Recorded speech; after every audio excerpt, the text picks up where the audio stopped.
Babbulu ayiba Anita Among oba bwe wali badde oyita abo ababadde embwaze z'akozesa mu kusomola ssente n'okutambuza ssente mu ggwanga lyonna. Bano muganda wange essaawa yonna bwe bakugamba nti gundi bamukutte ne gundi bamukutte ne gundi bamukutte teweewuunya, kubanga okunoonyereza kugenda mu maaso mu kiwaliise. The mix of the storm. Eno muganda wange guno muyaga gwennyini era nga tekugenda kuleka muntu n'omu kasita oba ng'obadde n'akakwate ku Anita Among olina okubeera ng'onoonyerezebwako. Waliwo omu ku abo naye nga sigenda mwogerako kati kubanga bwa makulu nnyo ku sayidi eya Nope, nja kumwogerako, nja kumuwa mboozi yiye naye nga nsuubira okubanga muganda wange tajja kulutonda. Kakati munnange Anita Among tumwogerako nga former speaker Anita Among, babbulu ayibe abalenzi n'abawala babadde akozesa abasajja n'abakazi kyentegeeza. Kakati bano munnange beesanze nga bali mu nkuubo za corruption, mu nkuubo z'enguzi, era nga munnange eno financial storm tegenda kubalika waggulu guno muyaga. Kakati bano bawerako, ababaka bawerako mu palamenti ababaka weebali bawererako ddala, ne officials abalala mu palamenti, ba parliamentary officials okukosa munnange ne ba political mobilizers. Bano bagenda kubeera nga munnange banoonyerezebwako kubanga babadde ne close links eri omukyalo ono munnange abadde w'amaanyi. Oyinza okuba nga gwe omunyooma sayidi zeyo naye abadde w'amaanyi kubanga bagamba nti money beats Gonzaga. Sente zibadde weeziri, sente weeziri ebyaddala. Kakati munnange ono Anita Among nsuubira okuba nga bajja muwambako n'ebyobugagga ebimu. Bwe batabimuwambako anti Museveni awo we tumutegedde naffe kuba bangi nnyo ababbye eggwanga lino ne balikaliza, ne Museveni n'amaliriza ng'era akyapepeya nabo ate ng'abawa naye emirimu egy'amaanyi ennyo ate era egirimu ssente. Kakati munnange dealings zabaddemu nnyingi nnyo mu palamenti era diiru zibadde ziyitengana nga bwe ziyitengana mu State House. Tolabanga bagamba nti atakikola nko yabaakuba munne ejjinja, yaba alonda ejjinja alikube. Museveni muhoozi nammwe gye bujja mu maaso awo nja kujja twogere ku nsonga eyo kuba kati mmwe mulowooza nti kakati wano mutusibye akatambala ku maaso mu Anita Among ono abadde akolera mmwe, naye tujja kubyogerako. Kakati munnange mu unfolding developments zetulinawo ebiri mu kwezungulula bye tubali tumanyi ebibadde ebizinge. Kakati munnange bino bireetedde okubeera nga biteekamu spotlight abamu ku ba powerful politicians era nga eno network ebadde y'amaanyi nnyo okukosa operatives abasuubira okuba nti nno bano be babadde bakola nga bali close nnyo eri Anita Among mu kiseera kyamaze ku bwa speaker mu palamenti. Era essaawa eno bangi ku bano balina kakwate oba bali linked ku alleged influence peddling oba suspicious financial transactions wamu ne political mobilization operations okwetooloola eggwanga lyonna mu regions. Nti bano Anita Among abadde ayinayo ba agents nga bakola ng'aba mobilizers be. Kituufu Anita Among abadde apulaninga nti Museveni bw'avaawo ajja kujja alangirirenga naye nga bw'olaba Amama Mbabazi bwe yali. Mama Mbabazi yayingiza nnyo abavubuka ng'asuubira okuba nti bajja kubanga bamuyisaawo bw'ati akube Museveni busu bwe yalowooza. Naye munnange nga bwe nkugambye nti yateekamu ssente naye ate Museveni nga yalina emmundu nga yalina emmundu ate ne ssente ng'azirina. Kati Mama Mbabazi byamulemera awo bwe bityo naye ng'ekyo yakipulaaningako Amama Mbabazi. In fact bakibuule bonna bajjira ku mulembe gwa Mama Mbabazi ye yabaleeta n'abalala bangi nnyo Mama Mbabazi beera nga n'akakiiko k'ebyokulonda kennyini akayinamu influence y'amaanyi. Oyo Mama Mbabazi gw'olaba. Kati n'ateramu Anita Among abadde agezaako okulaba ng'azimba network efaanaganako bw'etyo. tukyayongererayo ddala naye bwe kyoba omanya nti aba maintenance palace balina solar systems ezitalina gwe njagala oba contacting bajja kubuulira ebijja okwewuunyisa ate nga solar systems zino ziri original nnyo. Waliwo panels ezimu nga tezibaka musana ng'ebeerawo mu musana naye ng'omusana tejjuza battery. Ne kati bano balina buli kimu. Nakuga balina water heaters, balina CCTV cameras, balina water pumps, balina security lights, balina n'ebirala bingi nnyo byonna nga bikozesa solar. So ne ttiimu ey'abakugu esobola okuyambako binstallinga bagirina. Balina eby'amazzi n'ebyamasannyalaze osobola bakwasa ekizimbe kyo ne bakikolako bulungi nnyo. Beba maintenance palace. Hillside View Apartments, zino apartments muganda wange wali badde tova mu bulamu bw'ensi eno nga tosuzeeko mu Hillside View Apartments. Kubanga muganda wange eno paradise yennyini. Tuuka ennamulanda kitendeka jansi awe wali ekkubo oba amakubo agakutuusa ku Hillside View Apartments. Gwe kasoobuuza ati ejjanye ku kyaki yewa bakutwala ejjanye ku kyaki kasootuka ejjanye ku kyaki noonya bunoonya magama gakaawo mpola bw'otyo ojja kuba omaze okubeera ng'ogwa ku Hillside View Apartments. View nungi nnyo kubanga jjukira ekifo kino kirinaanye ennyanja. Kiri kumpimpi n'ennyanja. Naye ng'ate era akayowo kalungi bw'otuula ku balcony muganda wange. So nga ne compound nene nnyo, parking weeri, tents weeziri, osobola otuulako awo n'oyokya ne ku nkoko wabweru, amasannyalaze tegavaako, wifi weeri, transport ova ku airport wabwereere oba naye walala wonna okompimpi awo. Beba Hillside View Apartments. Amora Beauty bano balina shea butter ali organic atalimu chemical. Shea butter agobenkanyanya. Shea butter bw'omwesiiga kikino kye kibaawo. Skin yo kugamba wali olabyeko abantu ng'omulaba naye nga skin ogiraba kugamba nnungi nnyo.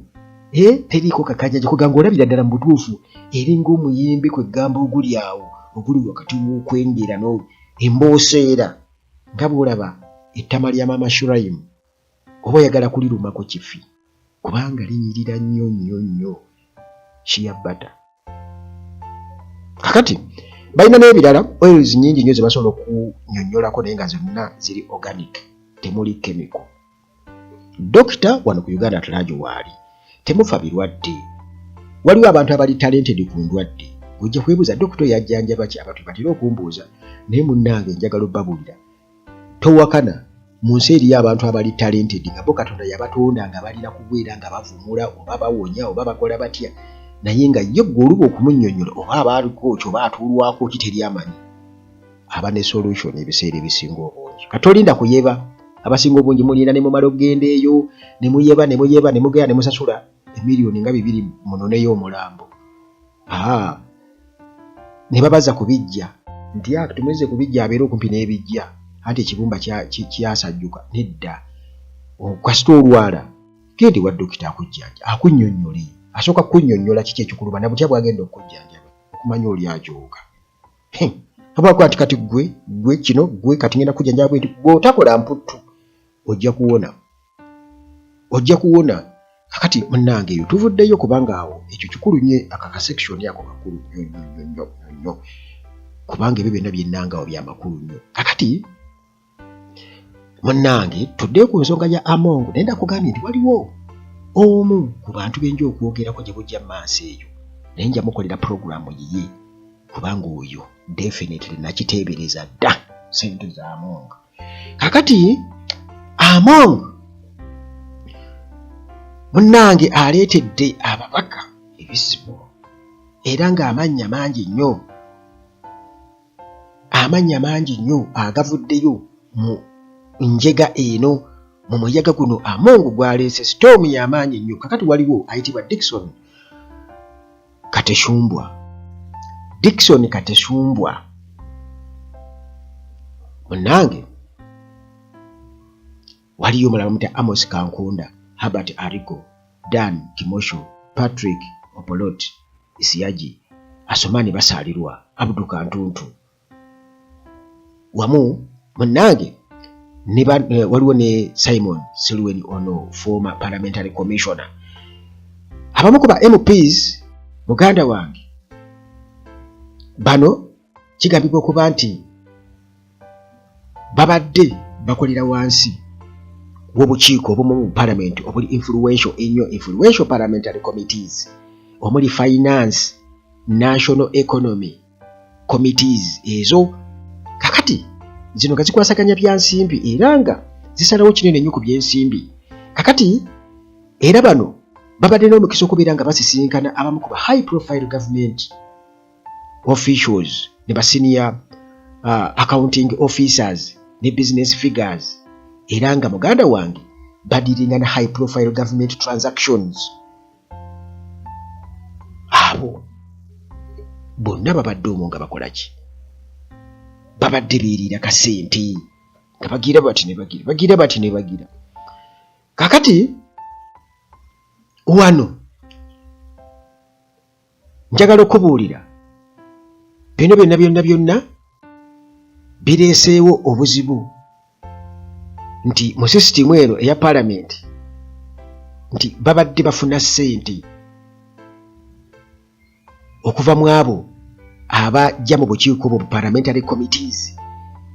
Jukira nti kakati balina okubeera nga babakunya oba okubeera nga banjulayo ebiteeso byabwe ebyokubeera nti parliament eyisa ssente nti babawe. Kakati nga balina okubeera nga babaako ke babawa oba okubeera nga babazibiikiriza baleme kubeera nga babaabya. Kakati munnange njagala okubuulira Nesise Namuju bagamba naye ali connected ku corruption investigations, ali connected. Kakati nti n'ab'enganda ba relatives abali associated ne influential political figures nabo kiteeberezebwa okubeera nti nabo benefitinga baganyulwa babayingiza mu ddiiru zino eza palamenti nti olina omuntu wakola mu palamenti akola ku kakiiko akwasaganya muntu we wa luganda lwe ne bagenda ne babanga kukanya kumulaba nti ngenda alinga akola mu palamenti bane gundi byaterera ebibye baddayo kumbe mu palamenti yafuna omulimu. Netiwaaka ya Among erina okunoonya ssente ngegeze fulumamu mu palamenti. Kakati abo bonna nga babeetaaga naye awo eŋŋambira ne ofiisi ya prime minister naye bagigire kubanga eyo yonna ne ofiisi ne state house nayo ebyo tujja kubyogerako muganda wange. Kakati munnange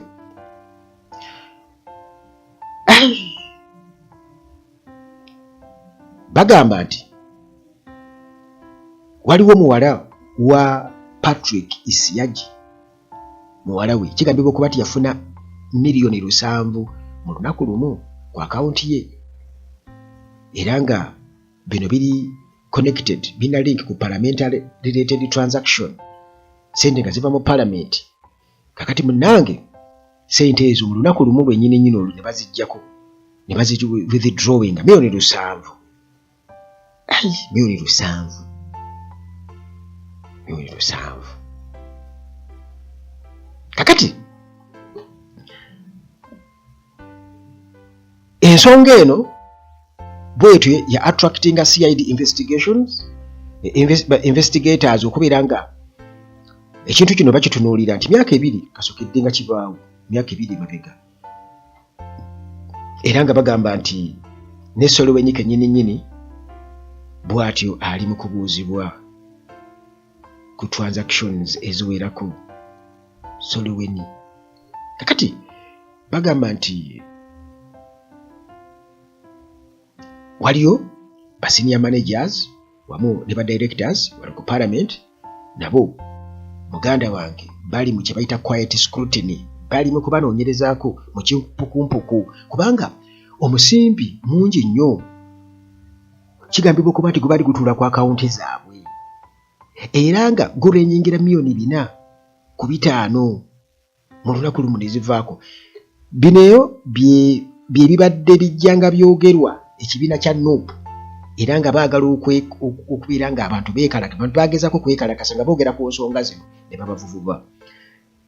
UPDF ekulirwa Muhoozi kennyini nga beewera okuba abantu abaagala okwekalakasa. Kati twebuuze ekiriwa kyekiriwa. Kyokka ffe twagala scrutiny eri comprehensive, tetwagala nti ate parliament Anita yuka bwe babanga basazeewo ne Muhoozi baba muzira naye yeeteekewo akyekingibwe asooka akakase tibinyonyi bibuuka ne Museveni yeeteekewo ffe tulina bwino kaakati munnange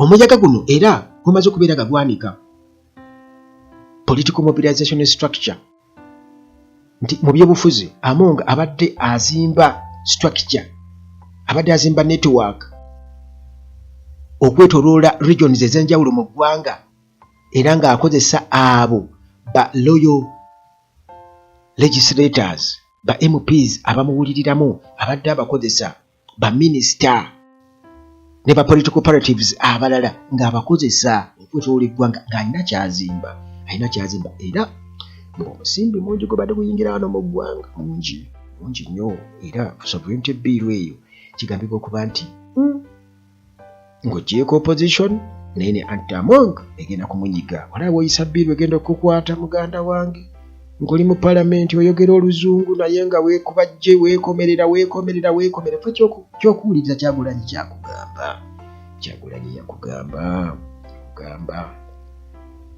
kakati twolekedde okulaba omuntu omu nga ajulira Kyagulanyi naye Anthony Akol naye munnange ono bamwogeddeko abamu nga y'omu ku abo politicians kigambibwa okuba nti munnange ababadde bafuuse abamu ku ba inner political operators mu operations za Among oluvannyuma munnange lw'okufa kwa sipiika Oulanya ono yafuuka munnenyo wa Among era nga batambuza akasente kigambibwa okuba nti abadde akola omulimu munene nnyo okuyambako Among okubeera nga atambuza ekintu mu Acholi sub-region ate nga mu kiseera kye kimu ono abadde ayambako Among okubeera nga batemera ettaka ku Norbert Mao okugamba influence ya Mao nga bwe batyo bagicekinga Anthony Akol yabadde akola ku nsonga eyo kakati waliwo eyali omubaka wa Mbarara former Mbarara North MP Michael Tusiime ono naye figa mulala erinnya lye bwe lityo limaze okubeera nga lisafeesinga mu parliamentary unfolding storm munnange yabuvuddeko nti waliwo parastato emu ekwasaganya ku bya pension ba MPs oboolya batafuna pensioni zaabwe naye nga nti yazuula nti waliwo amannya amanene nnyo agayina akakwate ku sipiika nti gaafuna omusimbi omuyitirivu era nga eno story tuligyongeraku tuliba tumaze okubeera nga tukitunuulira ekikwatagana ku ekyo naye Sise Namuju nga bwe kutegeeza nti ono kigambibwa okuba nti muganda wange naye abadde mukulu nnyo mu nsonga za Anita Among quietly abadde akola ddiiru za Among ng'azikutula era nga ono kigambibwa okuba nti ali connected kugula ettaka ly'ekigo Anita Among kwazimbye amaka agatemya ng'omuntu era abamu bagayita na mini state house era nga